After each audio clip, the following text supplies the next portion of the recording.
بسم اللہ الرحمن الرحیم۔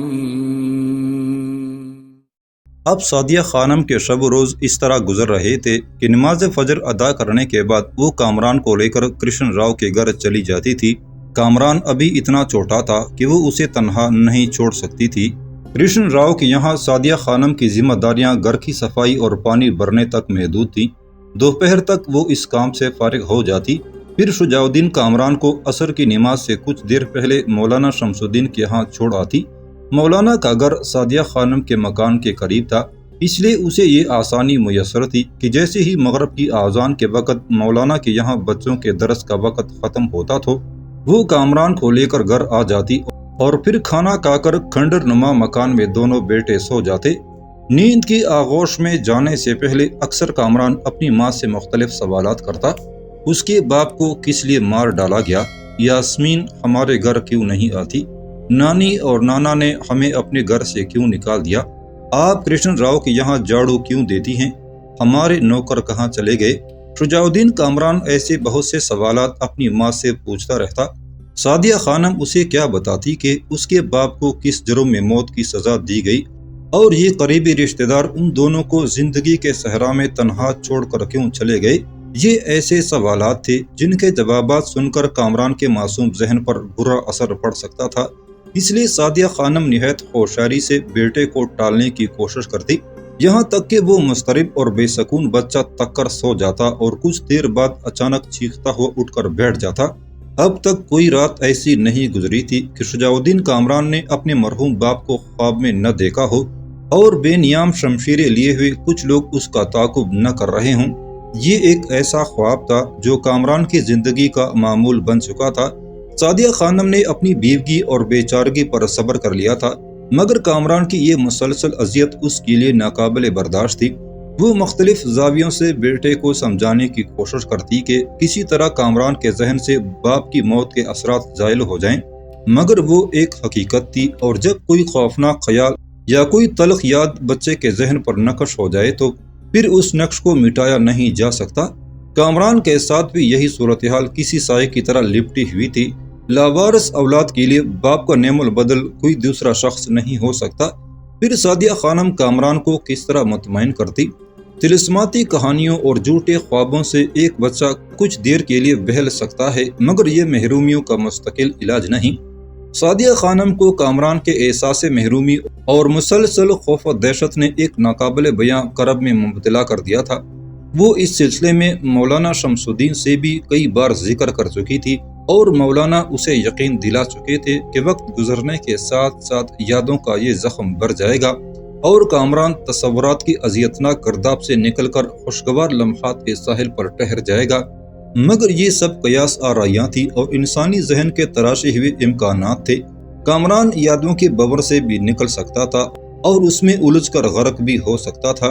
پھر ایک دن سعدیہ خانم لرز کر رہ گئی جب وہ حسب معمول کامران کو لینے کے لیے مولانا شمس الدین کے گھر پہنچی تو مولانا نے بتایا کہ وہ کسی ضرورت کے تحت اندر چلے گئے تھے، واپس آئے تو کامران پڑھنے والے بچوں کے کمرے میں موجود نہیں تھا۔ پھر جب انہوں نے دوسرے بچوں سے کامران کے متعلق دریافت کیا تو بچوں نے بتایا کہ وہ اپنے گھر چلا گیا ہے۔ یہ سن کر سعدیہ کانپ گئی۔ اس نے گھبرائے ہوئے لہجے میں مولانا شمس الدین سے کہا، کامران گھر نہیں پہنچا ہے۔ مولانا شمس الدین کے چہرے پر ندامت کا ایک تیز رنگ ابھر آیا۔ بیٹی، مجھ سے بھول ہو گئی، میں یہ سمجھ کر مطمئن ہو گیا تھا کہ مکانوں کی چند قطاریں چھوڑ کر تمہارا گھر ہے، اس لیے کامران آسانی سے پہنچ جائے گا۔ سعدیہ خانم کسی مجسمے کی طرح ساکت کھڑی تھی۔ تم اللہ پر بھروسہ رکھو، مولانا شمس الدین نے ایک غمزدہ ماں کو تسلی دیتے ہوئے کہا۔ میں مغرب کی نماز ادا کر لوں، پھر تمہارے ساتھ مل کر کامران کو اس وقت تک تلاش کرتا رہوں گا جب تک وہ تمہاری آغوش محبت تک نہیں پہنچ جاتا۔ یہ کہہ کر مولانا قریب مسجد کی طرف چلے گئے اور ساتھ ہی اپنی بیوی سے کہتے گئے کہ وہ ان کے آنے تک سعدیہ خانم کی دلجوئی کرتے رہے۔ پھر جب مولانا مغرب کی نماز ادا کر چکے تو انہوں نے سعدیہ خانم سے کہا، بیٹی، تمہارے خیال میں کامران گھر کے علاوہ اور کہاں جا سکتا ہے؟ بزرگ، میں اس سلسلے میں کوئی اندازہ نہیں کر سکتی۔ سعدیہ خانم کی آواز ابھری، مگر اس طرح جیسے اس کا دل ڈوب رہا ہو۔ چلو پہلے تمہارے گھر دیکھتے ہیں، شاید اس دوران وہ وہاں پہنچ گیا ہو۔ مولانا شمس الدین نے ایک امکان ظاہر کرتے ہوئے کہا۔ جواب میں سعدیہ خانم نے کچھ نہیں کہا، بس خاموشی سے مولانا کے پیچھے پیچھے اپنے گھر کی طرف روانہ ہو گئی۔ سعدیہ نے یہ 200 گز کا فاصلہ اس طرح طے کیا جیسے وہ موت کی ہولناک وادی سے گزر کر اپنے مکان تک پہنچی ہو۔ راستے میں ایک امید موہوم تھی کہ شاید کامران گھر پہنچ گیا ہو، مگر جب قریب پہنچ کر سعدیہ خانم نے دروازہ بند دیکھا تو اس کا دل ڈوبنے لگا اور قدم غیر متوازن نظر آنے لگے۔ مولانا شمس الدین ایک شکستہ ماں کے جذبات کو سمجھتے تھے۔ انہوں نے فوراً سعدیہ خانم کو سہارا دیا اور غم کے اس سیلاب کو روکنے کے لیے الفاظ کے بند باندھنے لگا۔ تو تم ایک شجاع اور حوصلہ مند خاتون ہو، ابھی تو خدا نے تمہیں کسی بری خبر سے محفوظ رکھا ہے، پھر تمہارے چہرے پر مایوسی کے یہ آثار کیسے؟ بزرگ، جانے والا مجھ سے سب کچھ لے گیا، بس یہ اس کی ایک نشانی ہی تو رہ گئی ہے۔ خدا وہ وقت نہ لائے کہ آفات کے غبار میں یہ نشانی بھی گم ہو جائے۔ کامران کی روپوشی نے سعدیہ خانم کو اس طرح ڈھا دیا تھا جیسے مسلسل بارشوں سے کوئی کچی دیوار بیٹھ جاتی ہے۔ مولانا شمس الدین کی یادداشت کے ذخیرے میں جس قدر الفاظ موجود تھے وہ انہوں نے سب کے سب سعدیہ خانم کی تسکین قلب کے لیے استعمال کر ڈالے، مگر ایک ماں کو کسی طرح قرار نہیں آ رہا تھا۔ فراق کا علاج صرف وصال ہے، کسی اور دوا سے یہ مرض ٹھیک نہیں ہوتا۔ اسی کشمکش میں بہت دیر گزر گئی۔ اچانک مولانا شمس الدین کے ذہن میں ایک خیال ابھرا۔ تم بتاتی ہو کہ وہ اپنی ماموں زاد بہن یاسمین سے بہت مانوس ہے، کہیں کامران اپنے نانا کے گھر تو نہیں چلا گیا؟ مولانا کا یہ خیال ایک واضح مفہوم رکھتا تھا جسے سنتے ہی سعدیہ خانم بے قرار ہو گئی۔ ہاں، یہ ممکن ہے، اس کے لہجے میں وحشت تھی۔ پھر ہمیں اسے اعتماد خان کے گھر میں تلاش کرنا چاہیے۔ نہیں، میں اپنی غرض کے لیے وہاں نہیں جاؤں گی، وہ دروازے میرے لیے بند ہو چکے۔ اگر خدا نہ خواستہ کوئی یہ اطلاع دے کہ وہاں کامران کی لاش پڑی ہوئی ہے، تب بھی میں اپنے بیٹے کے تن مردہ کو اٹھانے وہاں نہیں جاؤں گی۔ یہ کہہ کر سعدیہ خانم رونے لگی۔ خدایا، مجھ پر رحم کر، میں تیری بہت گناہگار نام لیوا ہوں، تم نہیں تو میں خود جاؤں گا۔ یہ کہتے کہتے مولانا شمس الدین سعدیہ خانم کے گھر سے نکل کھڑے ہوئے۔ اعتماد خان کا مکان کافی فاصلے پر تھا، مگر اسی محلے کے آخری کنارے پر آباد تھا۔ پھر جیسے ہی مولانا چند قدم آگے بڑھے، انہیں رات کے اندھیرے میں 2 سائے نظر آئے۔ ایک سایہ بہت مختصر تھا جس پر کسی بچے کا گمان ہوتا تھا۔ مولانا شمس الدین ٹھہر گئے۔ وہ شخص بچے کو لیے سعدیہ خانم کے گھر کی طرف آ رہا تھا۔ مولانا کو یقین سا آ گیا کہ وہ بچہ شجاع الدین کامران ہے۔ پھر جب فاصلے کم ہوئے تو بچے کی سسکیاں ابھرنے لگی۔ میں وہاں نہیں جاؤں گا، مجھے ڈر لگتا ہے۔ چند لمحوں بعد وہ شخص بچے کو لیے ہوئے رائے نعیم الدین ذیشان کے دروازے پر پہنچ گیا۔ مولانا شمس الدین بھی اسی شخص کے ساتھ پلٹ آئے تھے۔ مولانا نے دیکھا کہ بے قرار ماں دروازے پر ہی کھڑی تھی۔ پھر جب سعدیہ کی نظر کامران پر پڑی تو اس نے کسی حجاب کے بغیر اپنے بچے کو ایک اجنبی شخص کے ہاتھ سے چھین کر سینے سے لگا لیا۔ بیٹے، تم کہاں چلے گئے تھے؟ پہاڑوں جیسی استقامت رکھنے والی عورت ریت کی طرح بکھر گئی اور تیز آواز سے رونے لگی۔ آنے والا اجنبی شخص چند ساعتوں کے لیے خاموش رہا۔ پھر جب اس نے دیکھا کہ سعدیہ خانم اس کی طرف کوئی توجہ نہیں دے رہی تو وہ خود ہی بول اٹھا۔ سعدیہ بی بی، یہ میں ہوں ترکمان خان۔ دراز قامت اجنبی کی باری آواز گونجی۔ سعدیہ خانم نے نظر اٹھا کر دیکھا۔ وہ اس کے باپ اعتماد خان کا افغانی النسل ملازم ترکمان خان تھا۔ سعدیہ اسے خاموشی سے دیکھتی رہی۔ ترکمان خان کو اس کی شادی سے 1 سال پہلے ملازم رکھا گیا تھا۔ ابھی سعدیہ خانم ترکمان خان سے کچھ پوچھنے بھی نہ پائی تھی کہ وہ خود ہی کہنے لگا، تمہارا بیٹا کامران آقا کے گھر چلا گیا تھا اور آقا کو یہ بات پسند نہیں۔ ان کا حکم ہے کہ یہ دوبارہ ادھر کا رخ نہ کرے۔ یاسمین بی بی کی ماں نہیں چاہتی کہ ان کی بیٹی پر ایک یتیم بچے کا سایہ پڑے۔ یہ کہہ کر ترکمان خان آگے بڑھا، مگر چند قدم چل کر واپس لوٹ آیا۔ سعدیہ بی بی، مجھے معاف کرنا کہ میں اپنے آقا کے حکم سے مجبور ہوں۔ ایک شخص کے دل میں ہمدردی کا ایک دھندلا سا جذبہ ابھرا تھا، مگر آقا کی وفاداری نے فوراً ہی اس جذبے کو قتل کر دیا۔ جاؤ جاؤ، یہاں سے چلے جاؤ، تم سب مجبور ہو۔ سعدیہ خانم اچانک بھڑک اٹھی تھی، لیکن ترکمان خان جا چکا تھا۔ اس کے بعد مولانا شمس الدین بھی اپنے گھر چلے گئے۔ پھر جب کھنڈر کا وحشت خیز سناٹا مکمل ہو گیا تو سعدیہ خانم نے چراغ کی روشنی میں کامران کا چہرہ دیکھا۔ اس کے دونوں رخساروں پر گہرے نیلے نشانات ابھرے ہوئے تھے۔ سعدیہ خانم کے دل و دماغ ایک بار پھر جذبات کے زلزلے کی زد میں آ گئے۔ اس نے لرزتی ہوئی آواز میں پوچھا، بیٹے یہ کیسے نشانات ہیں؟ یہ کہتے کہتے سعدیہ خانم کے ہونٹ جل اٹھے تھے۔ مجھے یاسمین کی ماں نے مارا تھا۔ شجاع الدین کامران بھی پرسش حال پر رو پڑا۔ کیوں مارا تھا؟ یکایک سعدیہ خانم کے لہجے میں سختی آ گئی تھی۔ میں یاسمین سے کہہ رہا تھا وہ ہمارے گھر چلے۔ کامران کی سسکیاں جاری تھی۔ پھر نانا نے بھی مارا اور کہا کہ اگر اب تو ادھر آیا تو تیرے ہاتھ پاؤں باندھ کر کنویں میں ڈال دیا جائے گا۔ کیا تم دوبارہ وہاں جاؤ گے؟ سعدیہ خانم نے کامران کے رخساروں پر ابھرے ہوئے نشانات کو دونوں ہاتھوں سے چھوتے ہوئے کہا، ہاں جاؤں گا۔ راجپوت زادے کی فطری سرکشی لوٹ آئی تھی۔ میں کسی سے بات بھی نہیں کروں گا، بس یاسمین کو اپنے گھر لے کر آ جاؤں گا۔ سعدیہ خانم بیٹے کا باغیانہ فیصلہ سن کر سہم گئی، مگر اس نے فوراً ہی ممتا کی کمزوریوں پر قابو پاتے ہوئے کہا، یہ میرا حکم ہے کہ تم آئندہ یاسمین کے گھر نہیں جاؤ گے۔ سعدیہ خانم کا لہجہ اس قدر درست تھا کہ شجاع الدین کامران ڈر کر ماں کی طرف دیکھنے لگا۔ اب یاسمین سے تیرا کوئی رشتہ نہیں ہے۔ آپ تو کہتی تھی کہ میرے یاسمین سے 2 رشتے ہیں۔ شجاع الدین کامران کی آواز سہمی ہوئی تھی۔ سب رشتے ٹوٹ گئے۔ بات کو یوں سمجھنے کی کوشش کرو کہ میں نے تم سے جھوٹ بولا تھا۔ یہ پہلا موقع تھا کہ جب ایک محبت کرنے والی ماں نے اپنے یتیم بچے کا دل توڑ دیا تھا۔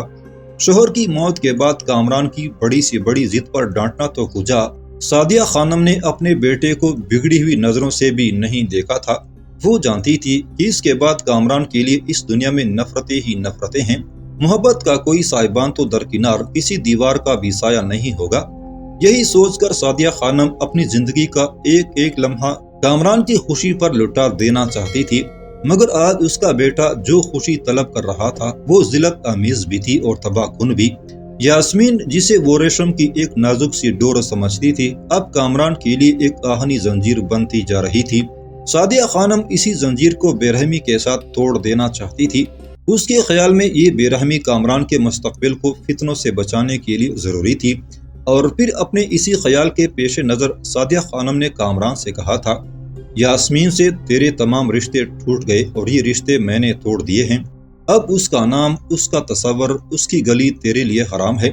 جس قدر جارحیت ممکن تھی ماں نے بیٹے کے حق میں استعمال کی۔ سعدیہ خانم اسی نشتر زنی کو کامران کے زخموں کا علاج سمجھتی تھی۔ بیٹے تو کب تک یہ ذلت برداشت کرتا رہے گا؟ سعدیہ خانم نے کچھ دیر خاموش رہ کر کہا، اپنے رخساروں کے نشانات دیکھ، تجھے خبر ہے کہ تیرے برگ گل جیسے رخساروں کے ان نشانات نے ماں کے دل پر کتنے زخم چھوڑے ہیں۔ تو نہیں جانتا بیٹے، کچھ بھی نہیں جانتا کہ آج تیری ماں پر کیا گزر رہی ہے۔ ضبط کی تمام حدیں ٹوٹ گئیں اور جذبات کا گرم لاوا آنکھوں کے راستے بہنے لگا۔ کامران بھی ماں کی یہ کیفیت دیکھ کر بہت رویا۔ پھر ایک بیوہ عورت اور ایک یتیم بچے کے آنسوں میں وہ سیاہ رات ڈوب گئی جس کے مقدر میں کوئی روشن صبح تحریر نہیں کی گئی تھی۔ دنیا والوں کے لیے وقت بہت خوشگوار تھا، مگر سعدیہ خانم کے لیے آرزوؤں کی ایک لاش تھی جسے اٹھائے ہوئے وہ روزانہ ایک بت پرست کرشن راؤ کے گھر جاتی تھی۔ کرشن راؤ ایک مغرور اور سنگ دل راجپوت تھا۔ اس نے انسانی ہمدردی کے جذبات سے مجبور ہو کر سعدیہ خانم کو یہ بدترین ملازمت نہیں دی تھی۔ وہ ایک تنگ نظر ہندو کی حیثیت سے سعدیہ خانم کو اپنے انتقام کا ہدف بنانا چاہتا تھا۔ کرشن راؤ کو اپنے اس منصوبے میں بظاہر کامیابی حاصل ہو گئی تھی، لیکن وہ اخلاقی طور پر سعدیہ خانم کو شکست نہیں دے سکا تھا۔ تقریباً 2 سال کے طویل عرصے بعد سعدیہ خانم نے ایک بار بھی کرشن راؤ کو شکایت کا موقع نہیں دیا تھا۔ طبیعت کی خرابی میں بھی وہ پابندی کے ساتھ اپنی مزدورانہ فرائض انجام دی تھی۔ کسی ایک لمحہ کے لیے بھی اس نے کرشن راؤ کی طرف رحم طلب نظروں سے نہیں دیکھا تھا۔ اس کے نزدیک محنت و مشقت ایک مسلمان کا امتیازی نشان تھا۔ وہ کاہلی اور غیر ذمہ داری کو جرم سمجھتی تھی، اور اس کے خیال میں یہ گناہ عظیم تھا کہ وہ کسی شخص سے قرض یا رعایت طلب کرے۔ اس دوران کرشن راؤ نے بارہا کوشش کی تھی کہ سعدیہ خانم اپنے منصب سے گر کر اس کے سامنے دنیاوی آسائش کے لیے دستے سوال دراز کرے۔ اس عرصے میں کرشن راؤ نے یہ حرکت بھی کی تھی کہ اپنے چاندی اور سونے کے سکوں کا انبار سعدیہ خانم کے سامنے رکھ دیا تھا۔ سعدیہ خانم نے سیم و زر کے اس ذخیرے کو دیکھ کر کرشن راؤ سے پوچھا تھا، یہ کیا ہے؟ کرشن راؤ نے دولت کے نشے میں ڈوبی ہوئی مسکراہٹ کے ساتھ کہا تھا، یہ وہ شے ہے جس سے انسان دنیا میں معزز و محترم کہلاتا ہے۔ میں اسے تسلیم نہیں کرتی۔ سعدیہ خانم نے بڑی بے باکی سے کرشن راؤ کے سود خور نظریات کو جھٹلا دیا تھا۔ بوڑھا کرشن راؤ کسی عیار شاطر کی طرح فوراً ہی پلٹ پڑا۔ میں تم سے بحث نہیں کرتا، یہ چاندی اور سونے کا ڈھیر ہے۔ ہمارے بزرگوں کی روایت کے مطابق اگر سونے اور چاندی کو سال میں ایک بار گھر کے ملازم ڈوب نہ دیں تو ان سکوں کو زنگ لگ جاتا ہے۔ ہم اپنے سرمایہ کو زنگ سے بچانا چاہتے ہیں اور آج دولت کو ڈوب دینے کا کام تمہارے سپرد کرتے ہیں۔ پرانے سرمایہ داروں کا یہ بڑا عجیب کھیل تھا کہ وہ ملازموں کے ذریعے اپنی دولت کو ڈوب دینے کی رسم ادا کرتے تھے۔ اس رسم کی ادائیگی سے ان کا مقصد یہ ہوتا تھا کہ ملازم دولت کے اس ذخیرے میں سے کچھ سکے چرا لیں اور اس طرح دھوپ لگنے کے بعد دولت توڑی بہت خشک ہو جائے۔ بعض ملازم فطرتاً دیانتدار ہوتے تھے، اس لیے دھوپ لگنے کے بعد بھی دولت خشک نہیں ہوتی تھی۔ اس صورت میں وہ رئیس دوبارہ ملازموں کو حکم دیتا تھا کہ مزید دھوپ دی جائے۔ پھر یہ عمل اس وقت تک جاری رہتا تھا جب تک ملازمین دولت کے اس انبار میں سے کچھ سکے چرا نہیں لیتے تھے۔ سرمایہ داروں کی یہ بڑی انوکھی اور شرمناک تفریح تھی کہ اپنے نوکروں کو چوری پر تو اکساتے تھے مگر انہیں شریفانہ انداز میں ان کی محنت کا حق نہیں دیتے تھے۔ کرشن راؤ نے بھی سعدیہ خانم کے ساتھ یہی اذیتناک کھیل کھیلنے کی کوشش کی تھی۔ میں آپ کی ملازمہ ہوں اور ہر وہ کام کرنے کی پابند ہوں جس سے میرا وقار مجروح نہ ہوتا ہو۔ کرشن راؤ کی بات سن کر سعدیہ خانم نے جواباً کہا، میں آپ کی دولت کو ڈوب دینے کے لیے تیار ہوں، مگر کیا یہ سکے شمار کر لیے گئے ہیں؟ سعدیہ خانم نے کرشن راؤ سے ایک غیر متوقع سوال کر دیا تھا۔ نہیں۔ کرشن راؤ کے چہرے پر اچانک غرور کی ایک واضح علامت ابھر آئی۔ ہم لوگ اپنی دولت کا شمار نہیں کرتے، پہلے آپ اپنے کسی دوسرے ملازم سے اس دولت کا شمار کرا لیجئے، پھر سیم و زر کے ان سکوں کو ڈوب دے دوں گی۔ سعدیہ خانم نے کرشن راؤ کی بات ماننے سے انکار کر دیا تھا۔ یہ ایک امانت ہے اور جس امانت کا کوئی حساب موجود نہ ہو اس کا بوجھ مجھ ناتواں سے نہیں اٹھ سکتا۔ اب کرشن راؤ کے چہرے پر غرور و تکبر کے بجائے ندامت کا رنگ تھا۔ افلاس کے کمزور ہاتھوں نے سرمایہ داری کے بت پر ضرب لگائی تھی جس کے اثر سے کرشن راؤ کانپ کر رہ گیا تھا مگر اپنے ہونٹوں کو جنبش نہ دے سکا تھا۔ پھر ایک دن کرشن راؤ نے سعدیہ خانم کی رگ احساس پر نئے انداز سے نشتر زنی کی۔ بیٹی، اگر تم برا نہ مانو تو میں تم سے ایک بات پوچھوں؟ کرشن راؤ کا لہجہ بظاہر بہت نرم اور ہمدردانہ تھا مگر اندر سے کسی بے ضمیر انسان کے دل کی طرح کھوکھلا تھا۔ پہلے آپ اپنی الفاظ واپس لیں پھر مجھ سے کوئی سوال کریں۔ سعدیہ خانم اس طرح برگشتہ نظر آ رہی تھی جیسے کوئی انسان جبر و تشدد سہتے سہتے اچانک بغاوت پر اتر آیا ہو۔ میں آپ کو بیٹی کہہ کر پکارنے کا حق نہیں دیتی، مجھے اپنی حیثیت معلوم ہے، میں اول و آخر آپ کی ملازمہ ہوں۔ چلو یوں ہی صحیح۔ کرشن راؤ کے منہ سے زہر کی بوندیں ٹپکنے لگی۔ میں تم سے یہ پوچھنا چاہتا ہوں کہ جس اسلام کی خاطر باپ دادا کی ریت چھوڑی، صدیوں پرانے رسم و رواج سے ناتا توڑا، اس اسلام نے تمہیں کیا دیا؟ بیوگی، غربت و افلاس، ماں باپ سے محرومی، بہن بھائیوں اور رشتہ داروں سے دوری، اپنی قوم سے ایسی اجنبیت کہ اچھوت بھی تمہیں دیکھ کر شرمائیں۔ کیا تم نے اسی دن کے لیے نیا مذہب قبول کیا تھا؟ آج کرشن راؤ کی تمام خباثتیں بے نقاب ہو گئی تھیں۔ سعدیہ خانم نے نگاہ تحقیر سے بوڑھے راجپوت کی طرف دیکھا، چند لمحے خاموش رہی اور پھر باوقار لہجے میں کہنے لگی، ایک بت پرست یہ راز نہیں سمجھ سکتا کہ اسلام نے مجھے کیا دیا۔ یہ اسلام ہی تھا کہ جس نے مجھے بے جان مورتیوں کی پرستش کے دائرے سے باہر نکالا۔ یہ اسلام ہی ہے جو مجھے آفات و مصائب کے ہجوم میں بھی کسی انسان کے آگے جھکنے نہیں دیتا۔ مسلمانوں نے میرے ساتھ کیا سلوک کیا اس کا ذمہ دار اسلام نہیں، جو آزمائش کے وقت منہ موڑ کر چلے گئے اس کے ذمہ دار وہ خود ہیں۔ پھر بھی وہ ایک مسلمان ہی تھا جس نے شاہی عتاب کو ٹوکر مار کر اپنے ناتواں ہاتھوں سے مجھ بیوہ کا مکان تعمیر کرایا اور پھر جب تک زندہ رہا مجھے اور میرے بچے کو رزق فراہم کرتا رہا۔ کرشن راؤ نے آج پہلی بار سعدیہ خانم کو شدید عالم غضب میں دیکھا تھا۔ ضبط کے کنارے ٹوٹے تو جذبات کا سمندر ابل پڑا۔ یہ آخری موقع ہے جو آپ نے میرے ذاتی عقائد میں مداخلت کی ہے۔ اگر آئندہ اس سلسلے میں ایک لفظ بھی آپ کی زبان پر آیا تو میں یہ ملازمت جاری نہ رکھ سکوں گی۔ میری محنت و مزدوری کا یہ مفہوم نہیں ہے کہ کوئی مجھ پر ترس کھائے یا گردش وقت کو میری مجبوریوں کا نام دے کر مجھ سے اذیتناک سلوک کرے۔ میں مجبور نہیں ہوں اور کوئی بھی مسلمان مجبور نہیں ہوتا۔ میرے اور میرے بچے کو خالی پیٹ موت آ گئی تو یہ کوئی تعجب کی بات نہیں ہوگی۔ موت تو انہیں بھی آنی ہے جن کے شکم بڑے ہوتے ہیں۔ یہ کہہ کر سعدیہ خانم اپنے گھر جانے لگی۔ نہیں، میرا مقصد یہ نہیں تھا۔ عیار فطرت کرشن راؤ سعدیہ خانم کے شعلہ بار تیور دیکھ کر سہم گیا تھا۔ میں نے تو صرف تمہاری ہمدردی میں یہ بات کہی تھی، مجھے دکھ۔ سعدیہ خانم نے فوراً ہی کرشن راؤ کی بات کاٹتے ہوئے کہا، مجھے تمہاری ہمدردیوں کی ضرورت نہیں ہے۔ پھر وہ کچھ کہے بغیر چلی گئی اور کرشن راؤ کے چہرے کی ہر جھری سے ایک نیا فتنہ سر ابھارنے لگا۔